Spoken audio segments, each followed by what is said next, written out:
Yes, I'm going to present some concepts that Andrea and Chris showed in the presentations, apply for a specific species. It's part of my PhD that I did it with Titicaca water frog, a fully aquatic frog in the Andes, in Bolivian Andes. So it's about what I found during this research and some basic concepts about that we don't have to see and species just as a species. We need to see as the species in the environment and as organism, and also the nutrient component that we want to understand in this case, because we pretend to sometimes to work just in an aquarium or terrarium with a frog and trying to keep them alive or to breed them in a box, and that is not the case, because if we want to work in reintroduction, we need to be aware about all these situations. Well, I'm going to give some introduction about amphibians that most of you should know. Maybe you know. Well, we have a very diverse, it's a very diverse group of vertebrate, maybe mainly in the tropics, and there are different species described every year in the world. And amphibians are used for different purposes. For example, medicine, or like, for example, epipepatidine, that is a analgesic 300 times stronger than morphine.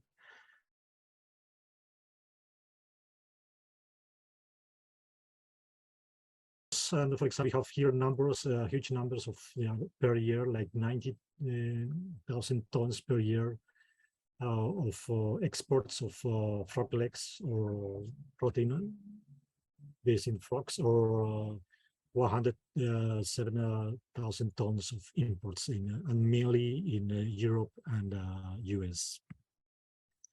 Also, pet trade is an aspect that a lot of amphibians are used in different countries, and mainly the poison arrow frogs are one of the main groups that are interesting for pet trade. And also amphibians are used for science, for different kind of studies where people can do some assessments about the effect of pesticides or other kind of chemicals that can be used. Also, in the amphibians in society were very important, like Egyptians, or in the actuality for books for kids. And I think everybody knows Kermit the Frog. And one thing very important that we need to take into account in amphibians is like, that is, I'm going to come back to this later, is the vertebrate with the lowest metabolic rate. So they even can almost be dead, but it's still alive if the conditions are not the good ones. And this is one important thing if we talk in nutrition afterwards. Amphibians are one of the most threatened groups in the world. Like like almost 50% almost of the species are in the declining. And due to all these different situations like habitat loss, pollution, exotic species, and deformities. And one of the main causes are chytrid, a fungus that is killing different populations in around the world. And for all these problems that amphibians are facing, there are different strategies to save amphibians from extinctions. And one of the things that we are trying to do is to keep amphibians in captivity and to try to have in like an arc to try to breed these frogs in captivity and then to release them back once the solution is found in the wild. But if we work with captive frogs, we try, or we should try at least to mimic the situation in the wild, where a frog can get a lot of items in their life, and it's a huge diversity or different items that also becomes in a huge variety of nutrients that comes from each prey item.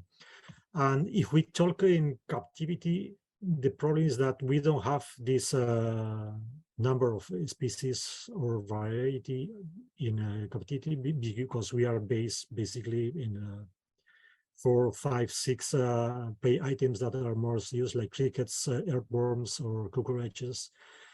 And this is giving us some problems.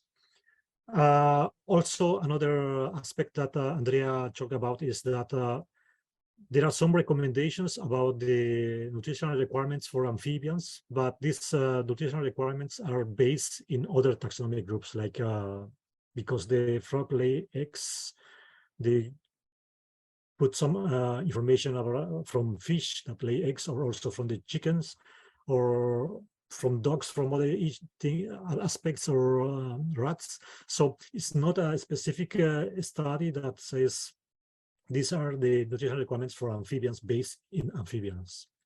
So there is a lot of extrapolation for this. And that is giving us some problems with a lot of amphibians in captivity having problems with like metabolic bone disease, like Chris talked about that, because of deficiency of calcium, or hypovitaminosis, or hypervitaminosis, or too much fat in the diet. That is also giving us several problems and deformities, and at the end, dead individuals. Well, if we have the idea of having an arc to protect amphibians from extinction, and we need to try to replicate the situation in the wild, to have happy frogs and healthy frogs, to release them back later in the wild. And this should be the ideal situation if we want to work in captivity programs with different species. And that was the idea that I had, because we were working with Titicaca water frog in captivity and also in the wild. And this is the reason that I decided to work with Titicaca water frog, a unique frog that lives at almost 4,000 meters above sea level in Titicaca Lake, between Peru and Bolivia. And this is a fully aquatic frog. It's one of the biggest aquatic frogs, and it's fully aquatic, just underwater, never goes out from the water. Taxonomically, was a chaotic group. Before we were like 16 subspecies, 2 species, and now it's 1 species, but still some doubts about that.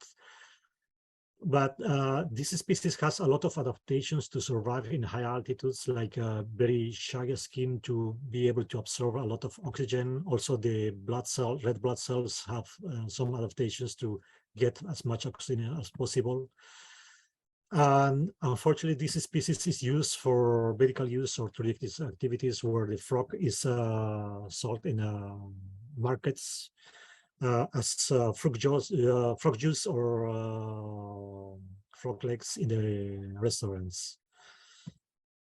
And also, it's having a lot of problems with accidental fishing, where people put kilometers of nets for fish, but unfortunately the frog also gets trapped and they die in these nets. And another problem that the species is facing is exotic species. You have there like pejerrey and trout, rainbow trout, the exotic species that are predating the species and also are competitors of the frog. And also we found several times dead frogs, and almost of 100% of the individuals were infected with chytrid in the lake. And in 2015, there were also massive mortalities around the lake, and thousands of frogs were dying. And this is the reason that the species is now in danger. Well, before was critical in danger, but with more information is now in danger. And a lot of initiatives were starting trying to save this species from extinction. And one of the things that we're trying to do is doing research and also captive breeding. And working with captive breeding was successful. And now we can see this species in all USA and Europe in different zoos, where the species is now in different exhibits to show them to the public. But you also are having some issues there with that we can say that is due nutritional factors. The idea, if you remember, to have the happy frogs and happy and healthy frogs, was the idea to apply for this aquatic frog and try to understand. But because, as Andrea said, there is not too much information about the requirements or what the species needs or what frogs need to eat to be healthy. There are some ideas, but not too much. And how do you study diet of amphibians? It's normally difficult, and if you work with a fully aquatic frog, it's more difficult because you have to study the frog under the water. And there are different methods, and for example, we used direct observations to try to see what the frog was doing and what was eating. And also, for example, using another method to do gut flushing to see what the frog was eating the last couple of minutes or hours, and also gut content to see. We found a lot of dead frogs and we opened them to see what was in the gut, to see what kind of items the frog was eating, and also fecal analysis, so that identification or DNA that you can do, and also using stable isotopes that basically shows you what the different profiles, stable isotope, the isotopic profiles from different prey items that can be reflected in the frog. And in this case, for example, this frog was eating more crickets because the profile is more close to the cricket than to the others. But the second frog, for example, eating more cockroaches and earthworms. That is the idea of stable isotopes, basically. And the good thing of stable isotopes is that you can work with different tissues, and these tissues tell you what the frog was eating in the past, like 2 weeks, 3 weeks, 1 year or more, depending of the tissue. And we made a kind of combination of all these methods to understand the diet of the Titicaca water frog and to see what the frog was eating in the wild, and then to see what can we give them in captivity. And going to understand also the environment component, because it's not what the frog is just eating, but also you need to understand some biotic and abiotic parameters. For example, one important thing for amphibians is temperature.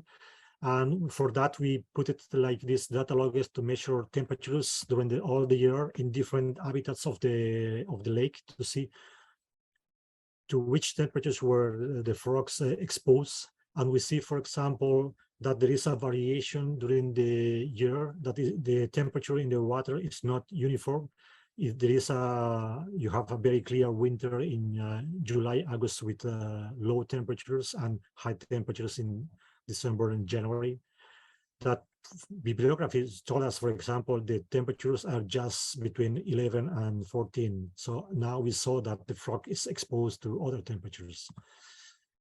And we saw also a lot of variation inside and outside of the water, and different depths that show us different variations of temperatures.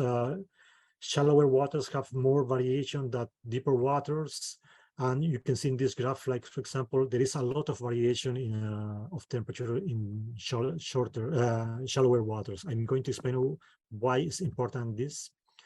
And as you know, metabolic rate of amphibians is very dependent of temperature. And this is also important in digestion, and also how fast the frog is going to consume the nutrients that he ingests during his life. And one thing also, if we want to study what is the diet of the frog, there are different studies about what the frogs are eating, but there are few studies about what is available for the frogs in the habitat. And for that reason, we wanted to know what was available for the frog in the habitat. And for that, we put it like traps in the bottom of the lake to trap all these macroinvertebrates that the frog was eating, because the frog is always in this kind of habitat. He doesn't swim in the water column. He's always in the bottom. So we use this kind of traps for a couple of years. And we saw that, for example, there are different items that are in the lake available for the frog, but one item was very important for the very dominant. This small amphipod is a crustacean, is Eolalia, and these three species were the most common species in the lake that we found. And I don't know if you remember that I told you that we put some thermometers at different depths. We also wanted to see what was available in these shallow water and deep waters, and which frogs were using which kind of habitat. And we saw, for example, that in shallow waters, just 2 or 3 species of items were available for the frog. But if you go deeper, more items were available. And that corresponds also with that we have in shallow waters small individuals, juveniles mainly, and post-metamorphs, and in deeper waters we have just adults, normally medium-sized or big adults. And so there is a variation. It's nothing is uniform, nothing is constant. There is a variation in temperature, prey items, and where the frogs are using which kind of habitats. And we also saw that there is a variation of the densities of the different prey items per season. And we can see that, for example, this most common prey item is less common in the winter, and the densities increase in summer. And so we can say that the availability of the prey items are different in different seasons. And the biological component in the lake, we wanted to see what kind of interrelations were with other organisms. Like, for example, with the trout, we saw that trout was predating the tadpoles and some juveniles, and also was competition for the frog, but also some birds eating some frogs. You can see here, for example, seagull eating a frog in the lake. But also we found in the same under the water some cannibalism, big individuals eating small individuals, that we also found that in captivity. And do you remember that small individuals were used in shallow waters and big individuals the deeper waters? And we think that is because to avoid predation from big individuals. So the small individuals are escaping from the big ones, and to avoid predation. But doing that, they are exposed to more chemical variation in the lake, and also having less prey items in shallow waters. So they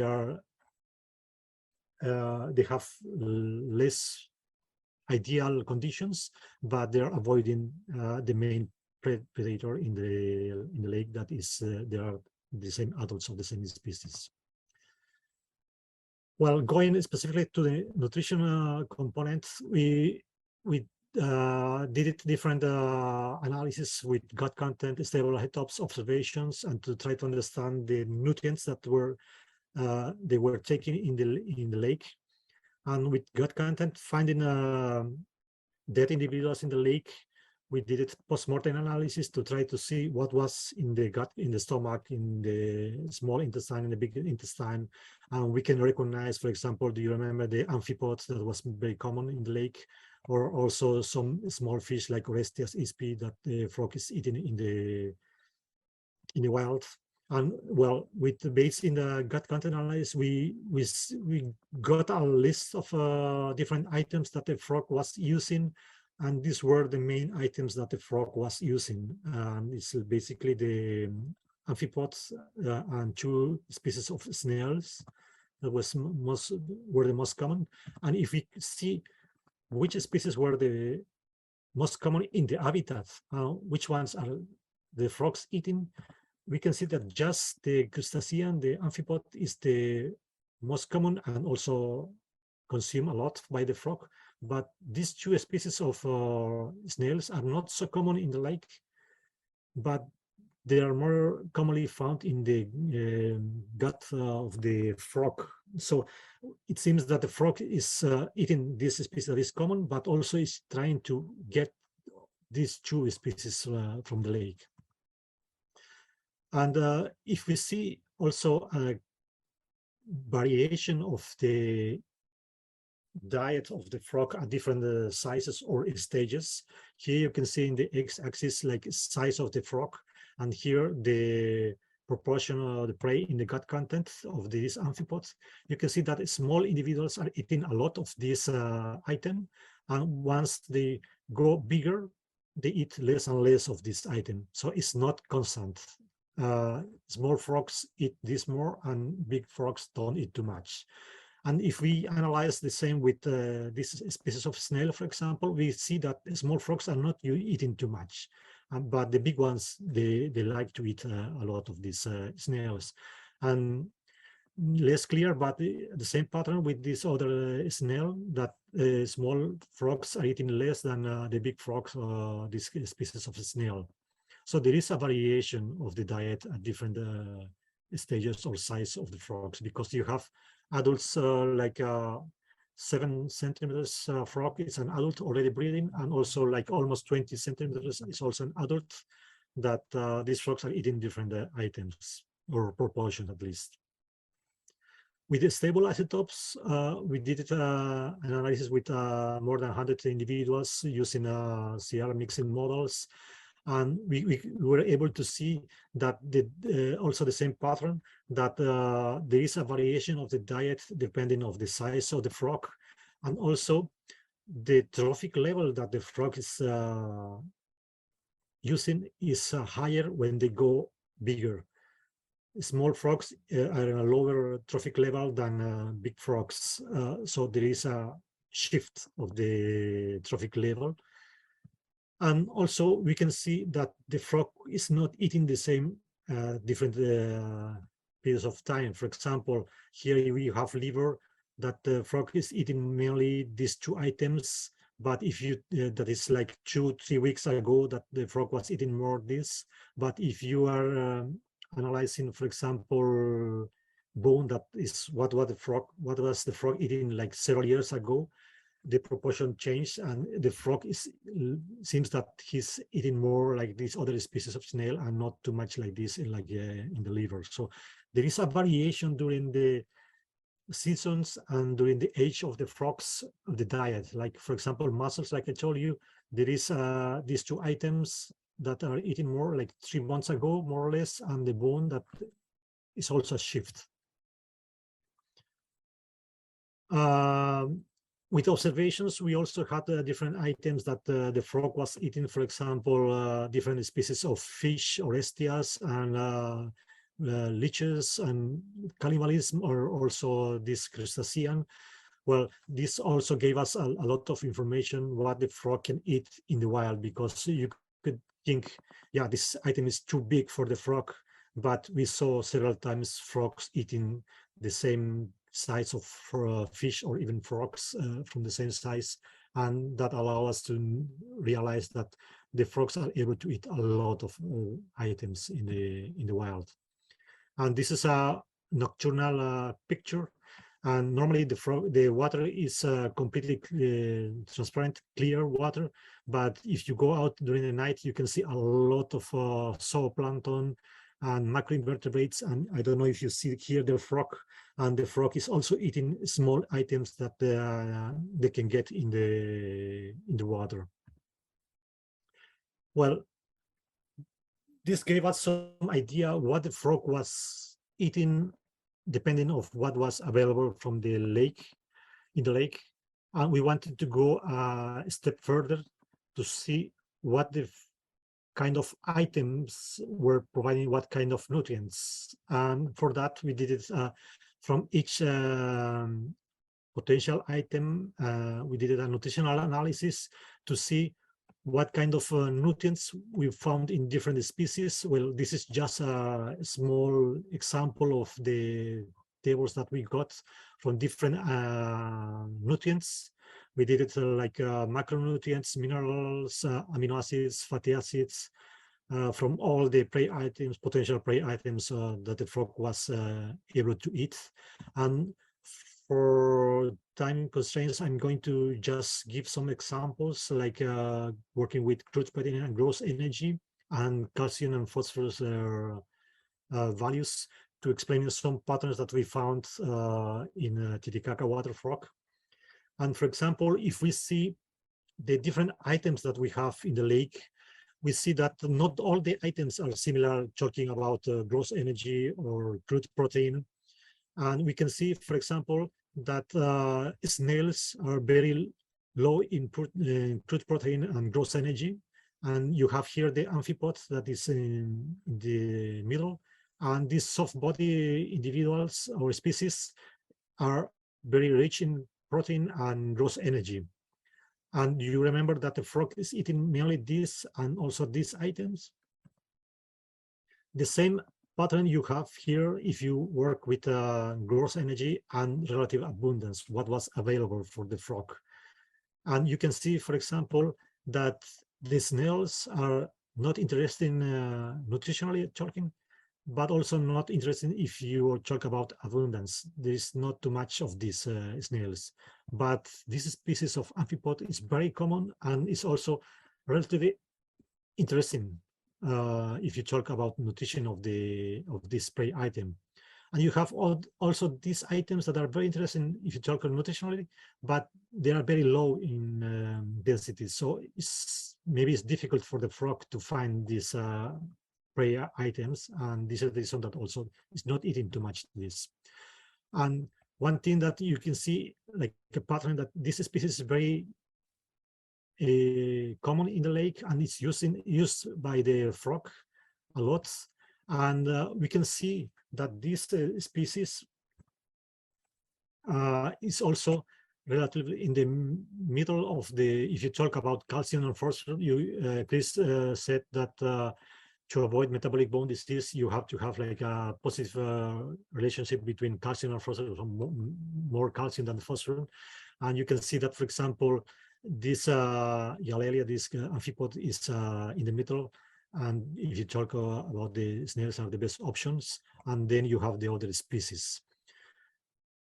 And if you see, for example, the nutrients that are getting the frogs, these species are very interesting, but also are interesting because they have a lot of them. So it's easy to have a good candidate for a prey item. But the snails, they are not nutritional talking is not so interesting, and also they are not so abundant. And we don't understand why these two items are chosen by the frog. And we have different theories that now we are trying to analyze some amino acids. Well, we have the data, and we found, for example, one amino acid, that proline, that is used for the production of mucose. And we think that that can be one of the reasons that the frog is eating these snails, because they need a lot of, if you know amphibians, they have like the skin very exposed and they produce a lot of mucus, and Titicaca frog produce a lot. So probably is a source of proline that the frog takes from the snails. Also, we have some other theories that if doesn't help like nutritionally talking the snails, the shell is going to act like a fiber, like it's going to slow down the digestion of the food of the frog, that is going to allow the frog to absorb the nutrients from the different items. And that makes us to think, for example, if you have this item, you see that there is a lot of shell. And a lot of people say that insects or these crustaceans have a lot of protein, crude protein, very high levels, but not all is protein, real protein, because a lot of the crude protein is also chitin, and chitin is less interesting for the animals, and some of the animals cannot break down the chitin and they cannot absorb. And if they, in this case, the amphipod is covered by chitin, is not going to be able to break down the chitin, and sometimes you can have frogs just defecating the fully from the amphipod, and nothing was digested. But if you have these snails in the gut of the frog, you can see that these amphipods are destroyed or are being digested by the frogs. So we think that the snails are helping to slow down the digestion and to make able to that the frog will destroy and get the nutrients from that are inside the chitin, the exoskeleton of the amphipods. So there are different aspects that you need to take in account, not just what kind of items you are giving, but also what is all around that. And if you see, for example, this is our relationship with calcium phosphorus, comparing captivity, what the frogs are getting in captivity mainly. If you see the diets that they get in US and Europe mainly, they are getting tubifex or earthworms mainly. And you can see, for example, calcium phosphorus ratio is completely different than tubifex or earthworms. And that at the future is going to affect the status of the frogs. They're going to get few calcium. And we already saw in captivity some issues with metabolic bone disease. And we think that probably is because of that. The natural diet has a lot of calcium, but they're getting small amounts of calcium with the items that they are getting in captivity. Also, things that we are going to talk later another day about UV radiation that also is affecting calcium phosphorus ratio, but that is also an issue that we should take in account.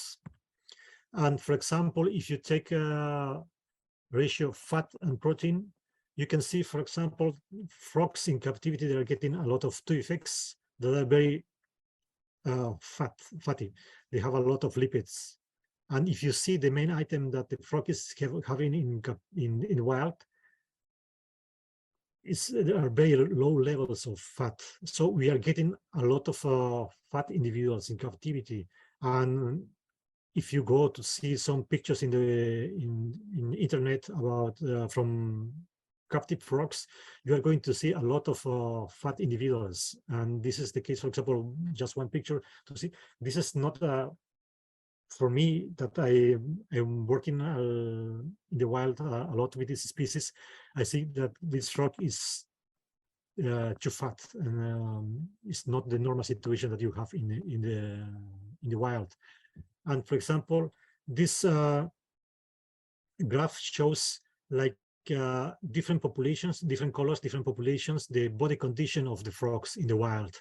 And you can see that this is the normal curve in different locations. And if you see the black points are some data that I was able to get from some captive frogs. And you can see that the body conditions is higher than it should be. And that means that the frogs are fat, and that can be at the end a problem, an issue for reproduction purposes, or if you want to work in reintroduction. So you need to be aware about these situations and not just give a lead ad libitum as much as possible. You have to see what are you giving, and also how much are you giving, and try to replicate what they are getting in captivity, in the wild. And also, I'm going to share with you a little bit about some things that you need to take in account if you want to work in nutrition. It's not just what you're giving, but also the natural history of the species and some key aspects that are going to help you to have healthy frogs in captivity.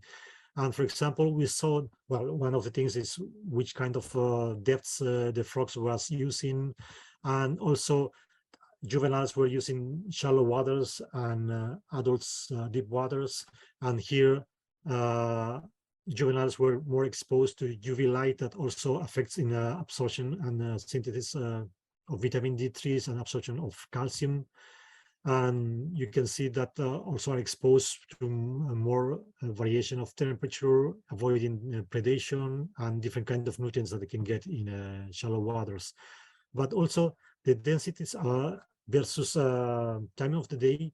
We saw that the frogs were more abundant at the midday, so were more active, and that corresponds with the solar radiation, that you have like a higher UV radiation at those hours. And that made us to think about some things, because if you are diving here in the lake, at midday, you can see a lot of frogs just like basking on the rocks under the water. And this behavior made us to think what is really happening. And one idea that we had, it was, are they trying to thermoregulate or not? And for that, we did an experiment to see with the data loggers, you remember, under the rocks and on the rocks. So we put the data loggers, and we saw that the densities of the frogs were changing at different hours, and they were more active at the midday and then going down when the solar radiation went down. And this same pattern were different months of the year. And if you see also, like the mean temperature is 15. If the temperature of the water is lower than 15, the frog doesn't, it seems that doesn't want, needs to go on the rocks to bask. But if the water temperature on the rock is higher than the medium of the water, the frog start to go out on the rocks to try to bask and to get some warmth of this different temperature. And that is the same pattern in different months of the year. And that made us to see that the frog is thermoregulating. And because under the rocks, the temperatures at midday is lower than on the rocks. And the temperature variation maybe is very small, but for aquatic species can be very important. And if you have a species that is with the metabolic rate very low, it's going to have a huge impact. And there are some other studies, for example, with fish, that show that thermoregulation in water bodies is very important for digestion and also some behavior and reproduction. And for example, some fish choose some areas where the water is warmer to be able to digest in a better way the nutrients that they get from different prey items. And we think that the situation is the same with the frog, that once they eat, they go to bask to warm up the body and to be able to get the nutrients in a more efficient way from the different prey items. And well, if you see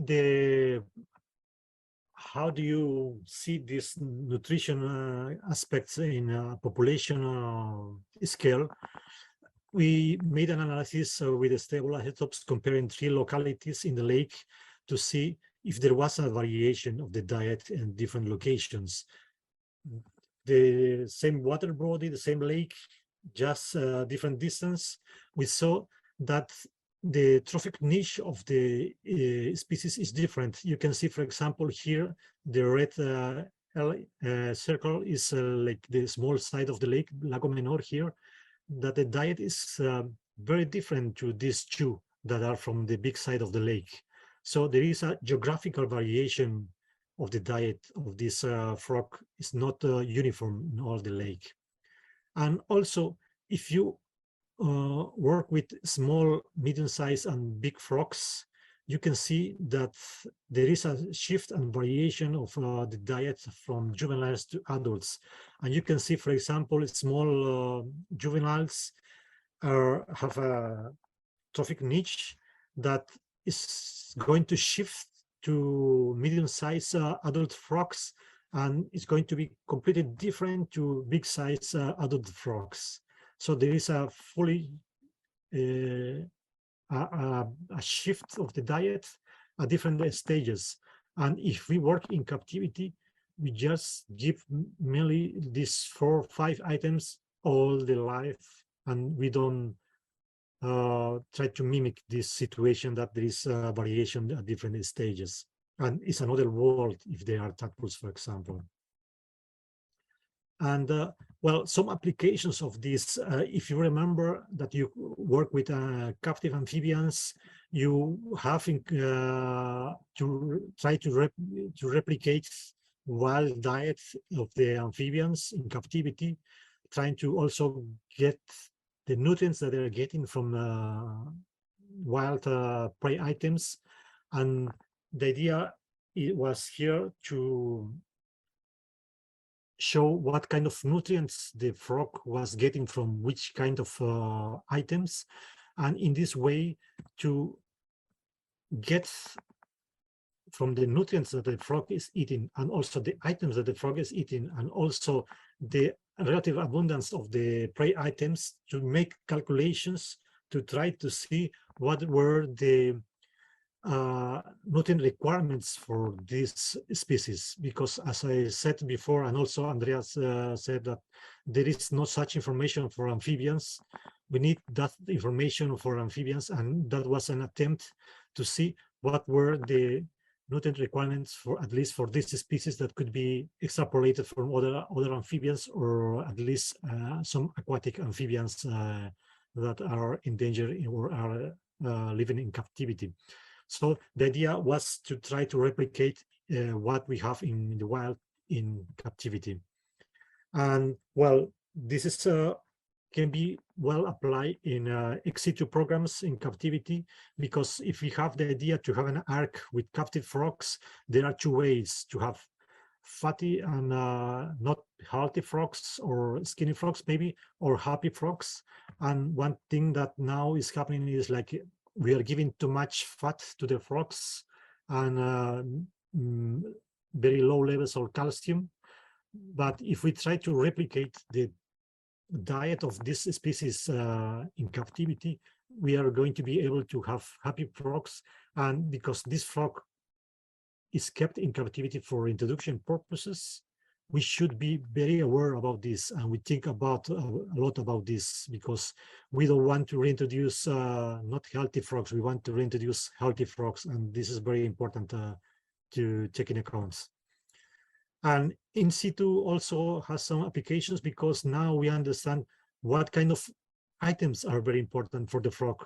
Because if something happens with this, for example, 3 main items that the frog is eating, is going to have an effect in the frog. And it's already happening that because you have massive mortalities of these items, and frogs are finding less food, and the body condition is going to be decreased, and more diseases are going to come, and the species is going to decline in the future probably. And also, not just what the frog is eating or what it's getting, but also other aspects, like for example, seasonal variation of the temperature with the seasonal variation of the diet, what kind of nutrients are also changing, and also geographically and or ontogenically is changing. So nothing is uniform, nothing is homogeneous, it's changing all the time, and we should try to replicate that in captivity. Well, this is basically the idea that I wanted to share with you, and to my key message for you will be like try to understand your species in the wild, what the frog is doing, how the frog is living, or the amphibian is living, what they eat, how they eat, when they eat, to understand all these aspects, and try to replicate as much as possible in captivity, and to try to have in this way healthy amphibians. Because unfortunately now there are a lot of people, even me at the beginning, we were always thinking, yeah, if we give them enough to effects or earthworms, they're going to be happy. But no, it's not the situation. We need to try to replicate what we have in the wild. Well, thank you very much. And I think there is some time for some questions.